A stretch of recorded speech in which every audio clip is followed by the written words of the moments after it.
বিশ্বের অন্যতম জনপ্রিয় সামাজিক মাধ্যম ফেসবুক, হোয়াটসঅ্যাপ ও ইনস্টাগ্রাম ব্যবহার করতে এখন কি টাকা দিতে হবে?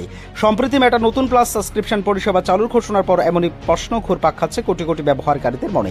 তবে স্বস্তির খবর হলো, সাধারণ ব্যবহারকারীদের জন্য ফেসবুক, হোয়াটসঅ্যাপ ও ইনস্টাগ্রাম এখনও সম্পূর্ণ বিনামূল্যে ব্যবহার করা যাবে। মেটা জানিয়েছেন তাদের নতুন ফেসবুক প্লাস, ইনস্টাগ্রাম প্লাস এবং হোয়াটসঅ্যাপ প্লাস সাবস্ক্রিপশন শুধুমাত্র অতিরিক্ত কিছু প্রিমিয়াম সুবিধার জন্য চালু করা হয়েছে। মূল অ্যাপ ও সাধারণ ফিচারগুলো আগের মতোই ফ্রি থাকবে। প্রতিবেদন অনুযায়ী ফেসবুক প্লাস ও ইনস্টাগ্রাম প্লাসের মাসিক মূল্য $3.99 ও হোয়াটসঅ্যাপের প্লাস এর মূল্য $2.99 নির্ধারণ করা হয়েছে। এই সাবস্ক্রিপশনের মাধ্যমে ব্যবহারকারীরা অতিরিক্ত স্টোরি, কাস্টমাইজ, বিশেষ করে রিঅ্যাকশন, উন্নত insight, custom theme, premium sticker সহ নানা বিশেষ সুবিধা পাবেন।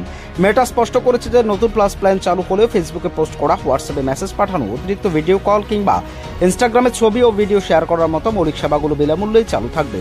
অর্থাৎ টাকা দিতে চান না তারা আগের মতোই সব প্ল্যাটফর্ম ব্যবহার করতে পারবেন। বিশেষজ্ঞদের মতে কৃত্রিম বুদ্ধিমত্তা এআই এর নতুন প্রযুক্তিতে বিপুল বিনিয়োগের কারণে মেটা এখন বিজ্ঞাপনের পাশাপাশি সাবস্ক্রিপশন থেকেও আয় বাড়ানোর চেষ্টা করছেন। তবে ব্যবহারকারীদের বড় অংশকে ধরে রাখতে ফ্রি পরিষেবা অব্যাহত রাখায় কোম্পানিগুলোর প্রধান কৌশল।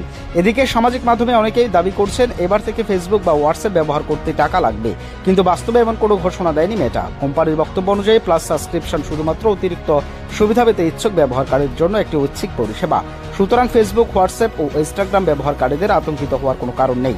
সাধারণ ব্যবহারকারীরা আগের মতোই বিনামূল্যে এইসব প্লাস প্ল্যাটফর্ম ব্যবহার করতে পারবেন। তবে যারা অতিরিক্ত ফিচার্স ও বিশেষ সুবিধা চান তাদের জন্য নতুন প্লাস সাবস্ক্রিপশন একটি বিশেষ বিকল্প হিসেবে চালু করা হচ্ছে। Bureau report, Tripura TV.